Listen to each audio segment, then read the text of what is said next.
जय जगन्नाथ समस्त नमस्कार। आज गोटे क्षुद्र कविता पाठ करी। से कवितार जे कवि से कवि होती जड़े राजनैतिक पुरुष। जो राजनीति में विशेष भाव में समस्त चिन्हित जानी बोली कहले अत्युक्ति हे ना। जड़े राजनैतिक कवि भाव में परिचित राजनीति रही ओडिया साहित्य को बचाइवाई जो प्रयास पादतल चिर ऋणी आम से एक कविता कवितार से संकलन नाम हो देखा हेले कहबी से कथा। से कवि नाम हो विशिष्ट राजनीतिक कवि श्रीजुक्त प्रसन्न पाठशाणी महोदय। एक कविता ता हूँ देखा हेले कहबी से कथा। से कवितार आज दुई पद कविता।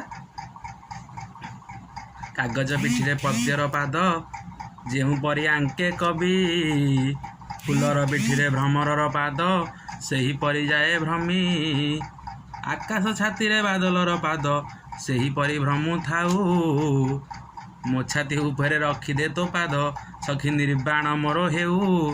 हे सखी आकाश छाती रे बादलर पाद जो परी भ्रमु थाऊ ये आकाश छाती रे बादल जमी भ्रमु थाऊ तू आज मो उपरे सेमिति विचरण करे। आकाश छाती रे बादलर पाद जो परी भ्रमु थाऊ मो छाती उपरे रखिदे तो पाद निर्बाण मोर हो। ये छाती उपरे तो पाद को रखिदे आज मोर निर्बाण हो जाऊ। फुलर पिठे जमी भ्रमण बसे जमी भ्रमण बसले कष्ट हो जाए फुलटी दबी जाए से मत आज कष्ट हो पचे तू मत मो उपर बसे मत बसले आनंद लगे मो उपर पाद थोईदे। से प्रेमिका पचारुची मु पाद थोइले तो मुझे कष्ट हेनी। से कवि कहते तो सुना पाद को धोईदेवी सखी लुहर आंजुली देई लबधारे तोर बोली होई काकर टोपाए होई।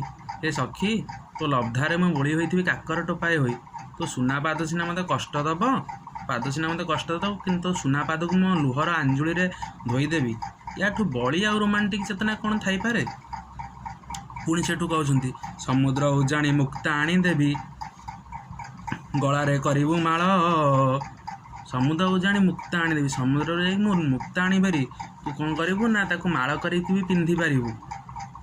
गभा मंडिया को आनीदेवी सखी कुंभाटुआर पर।